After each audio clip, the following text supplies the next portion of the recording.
મા બાપ જો આપણાથી ન હચવાય તો બીજાને હાંચવી શું દઈએ, અથવા બીજાની સેવા અથવા બીજાનું શું કરી દઈએ. માએ આપણે 9 મહિના અંદર રાખ્યા, આજે સહન કરી, પીડા એની સહન કરી, આજ એનો શરીરનો સ્તનમાંથી દૂધ આવી લોહી બારીને આપણે દૂધ પાયું, આપણે બધા મોટા કર્યા, ઉછેર્યા, આજ મોઢામાં કોરિયા દઈને મોટા કર્યા.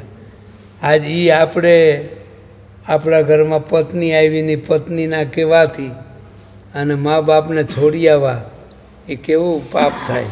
ગરીબોના માવતર કરતાં શ્રીમંતોના માવતર વૃદ્ધાશ્રમમાં વધારે છે. એ કોઈ પારકા દીકરા છે, કદાચ 100, 150 કે 200 લોકોને સાચવી શકે છે, પણ એક પુત્ર કે એક પુત્ર વધુ પોતાના મા બાપને સાચવી નથી શકતા. સાચવી. એ આત્માના નિહાહા આ પ્રજાને લાગી જાય અને એ છે ને બીજા જન્મમાં પછી એને ભોગવટો કરવો બહુ અઘરો થઈ જાય. પોતાના દીકરીના કસમ સોગંદ જે કંઈ કહી દેતા હોય છતાં પણ બાપ છાના ખૂણે કંઈ પણ વ્યસન કરતા હોય, આખો પરિવાર તૂટી જાય, વિખાઈ જાય, આર્થિક રીતે ભાંગી પડે. આ દવા લેવા આવે તે આપણે જોતા હોય ને, જીવડા પડી જાય, જીવડા આમાં ગલોપામાં અહીંયા અવળી ગાંઠ થાય ને, ગાંઠમાંથી રસી ફૂટે, એમાંથી જીવાત થઈ જાય, ઈરું થઈ જાય. નવી બટકા ભરતી હોય ની રાયડું દેતા હોય, તમે જોવો તો જોવાય નહીં. આ બધા આ ફાકી તમાકુ માવા ખાવાથી થાય છે કે જે સવારમાં ઉઠીને પીતો હોય એવા એ દારૂ મેળ દીધા છે. મૃત્યુના અંત સુધી એમ કે પાણી પાવું હોય તો એ પાવ, મારે પાણી બીજું નથી પીવું. બાબુ, અત્યારના સમયની વાત કરીએ તો આપણે એવું ન કહી શકીએ કે ભાઈ વૃદ્ધાશ્રમ ના હોવા જોઈએ, કારણ કે વૃદ્ધાશ્રમ છે તો ઘણા લોકો સચવાય છે, પરંતુ એ કોઈ પારકા દીકરા છે, કદાચ 100, 150 કે 200 લોકોને સાચવી શકે છે, પણ એક પુત્ર કે એક પુત્ર વધુ પોતાના મા બાપને સાચવી નથી શકતા. સાચવી. એ મોટામાં મોટી આપણા હિન્દુ ધર્મની ભૂલ છે, મોટામાં મોટી ભૂલ છે.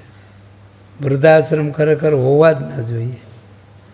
મા બાપ જો આપણાથી ન હચવાય તો બીજાને હાંચવી શું દઈએ, અથવા બીજાની સેવા અથવા બીજાનું શું કરી દઈએ, પોતે કાંઈ ના કરી શકતો હોય તો. અને જેની માએ આપણે 9 મહિના અંદર રાખ્યા, આજે સહન કરી, પીડા એની સહન કરી, આજ એનો શરીરનો સ્તનમાંથી દૂધ આવી લોહી બારીને આપણે દૂધ પાયું, આપણે બધા મોટા કર્યા, ઉછેર્યા, આજ મોઢામાં કોરિયા દઈને મોટા કર્યા. આજ એ આપણે આપણા ઘરમાં પત્ની આવીને પત્નીના કહેવાથી અને મા બાપને છોડી આવવા એ કેવું પાપ થાય. એમાં કોકને લાઈટ થઈ જાય, કોકને ના લાઈટ થાય.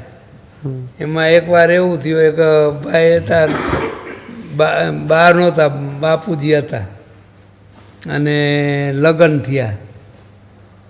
તે લગ્ન થયા એટલે થોડાક સમય વહુએ હાંચવા હારાને, પછી એના દીકરાને કહેવા માંડ્યા ધણીને, તમે આ બાપાને ગમે ને ક્યાંક મેલી આવો, નકર મને મેલી જાઓ માવતર, હું તો રહીશ નહીં, મારે તમારા બાપની સેવા કરો, હું નવરી નથી, હું નહીં રોટલો ઘડી દઉં ને કાંઈ નહીં કરી દઉં. હવે આ બિચારો મૂંઝાણો, જો મેલી આવું તો રસોઈ મને આવડતી નથી, મારે આ બાપાને ખવડાવ પીવડાવ કઈ રીતે, અને બિચારો મૂંઝાણો. તો એક દી બહુ કંટાળ્યો ને તો એમ થયું કે હાલો બીજું શું થાય, હવે ફરજિયાત જવું પડશે, નકર તો બધાની જિંદગી બગડશે. એટલે ગાડું જોડી અને એ બાપાને ગાડામાં બેસાડ્યા અને લઈ ગયા. ને આંખે ઓછું ઉઠતું હતું, હાવ હાંજ થાય તો હાવ ના ઉજે, હાવ અંતાપો બિચારા બાપાને. તો બહુ દૂર જઈને એક ઝાડું હતું ને ગાડું ઊભું રાખીને હેઠે ઉતાર્યા, હેઠા ઉતાર્યા એટલે માંડ્યા આમ ફાંફા મારવા, આમ ગોતવા માંડ્યા. તો કે બાપા તમને હૂજતું નથી ને રાત પડી ગઈ છે, તમે શું ગોતો છો દીકરો? કે દીકરા એ કે હું મારા બાપને મેલી ગયો તો એ ઠેકાણું છે કે બીજું? તાઓને લાઈટ થઈ ગઈ કે જો મારા આના બાપાને આને મેલી આવ્યા તો એની દશા થઈ, તો હું મારા બાપાને મેલી આવી તો શું થાય? ભલે ઘરવાળીને વહી જાય તો વહી જાય, બાપાને કે હાલો પાછા બેસી જાઓ ગાડામાં, હાલો રહી જાઓ, હું તમારી ગમે એમ કરીને સેવા કરીશ. એવી કોઈને લાઈટ થઈ જાય તો વાંધો ના આવે, નગર આજ બહુ અઘરું છે. એમાંય ગરીબોના માવતર કરતાં શ્રીમંતોના માવતર વૃદ્ધાશ્રમમાં વધારે છે. અને એ આપણે ભારત આ દેશ માટે એક દૂષણ ખોટું જબરજસ્ત કલંક છે. જેના મા બાપ વૃદ્ધાશ્રમમાં ખાતા હોય સંસ્થાઓનું, ને એની માને કેવું યાદ આવતું હોય જન્મભૂમિ, બાપને કેવું આવતું હોય, એની મકાન બનાવ્યો હોય, એની મહેનત કરી હોય, ઓલું તે મોટા કરે, ઓલું તે તો કેવડું દુઃખ થતું હોય. એ આત્માના નિહાહા આ પ્રજાને લાગી જાય. અને એ છે ને બીજા જન્મમાં પછી એને ભોગવટો કરવો બહુ અઘરો થઈ જાય. બાપુ, આપણે શરૂઆતમાં વ્યસનની વાત કરી, પરંતુ ફરી એ વાત ઉપર જવું છે, કારણ કે આપણે એટલા માટે જ તમારી સાથે સંવાદ કરીએ છીએ કે વાત કે જે કદાચ 2-5 લોકોના જીવનમાં ઉતરે તો કદાચ એમ એક વ્યસનના કારણે બાપુ પૂરો પરિવાર બરબાદ થઈ જાય. કદાચ કોઈ બાઈ હોય પોતાના દીકરીના કસમ સોગંદ જે કંઈ કહી દેતા હોય, છતાં પણ બાપ છાના ખૂણે કંઈ પણ વ્યસન કરતા હોય, આખો પરિવાર તૂટી જાય, વિખાઈ જાય, આર્થિક રીતે ભાંગી પડે. શું કહેશો? ઘણા લોકો વ્યસની હશે તો વ્યસનથી દૂર થાય ને કદાચ પોતાની જીવનની દશા દિશા બદલાવી શકે. બહુ જ તો અટાણી વ્યસનને હિસાબે ઘણા કુટુંબ બરબાદ થઈ ગયા છે. નાની ઉંમરમાં જ ફેફસા ખલાસ, લીવર ખરાબ થઈ અને મરી જાય છે. બાયું નાના નાના છોકરા મેં બિચારી રજરે છે. આવા અસંખ્ય કેસ છે, કોઈ બાકી નહીં એવા. છતાંય નથી છોડતા. શેઠ ઊંધી લડી મૃત્યુના અંત ઊંધી એમ કે પાણી પાવું હોય તો એ પાવ, મારે પાણી બીજું નથી પીવું. આવા આવું તે માણસ મક્કમ પડ્યા છે આ બાબતમાં. વ્યસને તો ગણોને તો દાટ વાયરો જાય. જુવાનિયામાં જ્યાં ફાકીને તમાકુ, એમાં આવા ખાવાથી જડબાના કેન્સર થાય છે, કોઈને ગળાના કેન્સર થાય છે, કોઈ અન્નળીના થાય છે, ફેફસાના થાય છે. અને એ જુઓ તો તમે હોરો અહીંયા ગાલોપમાં ફાંકા પડી ગયા હોય, રસીની ધારું થતી હોય, અને એ પીલાતો હોય તો એટલું બધું આપણે એમ થાય કે આને કાંઈ આ વિચાર કર્યો આની, એ પછતાતો તો પછી થાય હું થઈ ગયા પછી. પણ આ તમાકુ જે છે ને, તમાકુની અંદર પછી ખાય કે પીએ કે ગમે તે કરે, પણ આપણા અમેરિકાના વૈજ્ઞાનિક ડૉક્ટરે એક એનું સંશોધન કરીને બહાર પાડ્યું કે તમાકુની અંદર નિકોટીન નામનું ઝેર છે.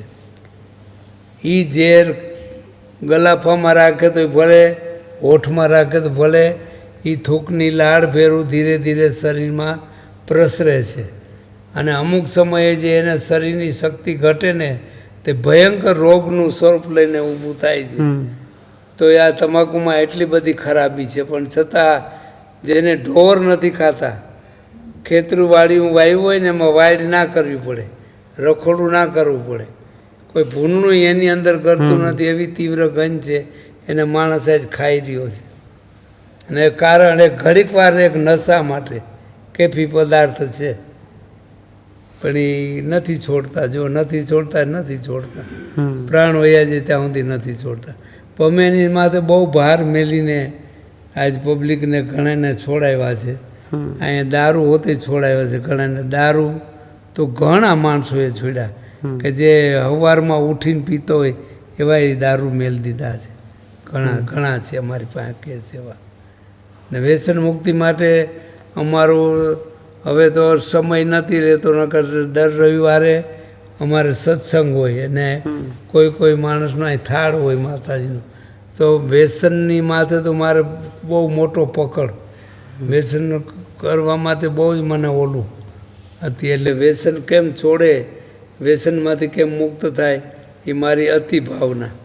કેમ કે આ નજરે જોયા કેસ, આ દવા લેવા આવે તે આપણે જોતા હોય ને, જીવડા પડી જાય, જીવડા આમાં ગલોપામાં. અહીંયા અવળી ગાંઠ થાય ને, ગાંઠમાંથી રસી ફૂટે, એમાંથી જીવાત થઈ જાય, ઈરું થઈ જાય.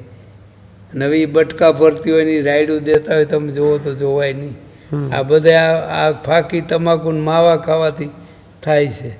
અને દારૂથી ફેફસા ખલાસ થાય છે અને લીવર બગડી જાય છે. એનો પછી કોઈ ઈલાજ થતો નથી, ડૉક્ટરે કાંઈ કરી શકતા નથી, પછી એનું મૃત્યુ થઈ જાય છે. ખૂબ ખૂબ આભાર બાપુ અમારી સાથે જોડાયા. આપના ચરણોમાં ફરી એક વખત કોટી કોટી વંદન. જે કોઈ લોકો જોઈ રહ્યા છે, બાપુએ વૃદ્ધાશ્રમના વ્યસનની જે બાપુએ વાત કરી, કદાચ થોડી જો બાપુ સાથે આ જગ્યા સાથે આસ્થા જોડાયેલી હોય અને જો વ્યસન કોઈ આમાંથી જોતા હશે કે અથવા અહીં આવીને જો મૂકશે તો કદાચ જીવન પણ સાર્થક થયું ગણાશે. અને વૃદ્ધાશ્રમમાં કદાચ જે લોકો જોઈ રહ્યા હશે ને કદાચ એમના મનમાં જો પરિવર્તન આવે ને જો વૃદ્ધાશ્રમથી પરત લઈ આવશે તો કદાચ એમના જીવનમાં પણ પરિવર્તન આવશે.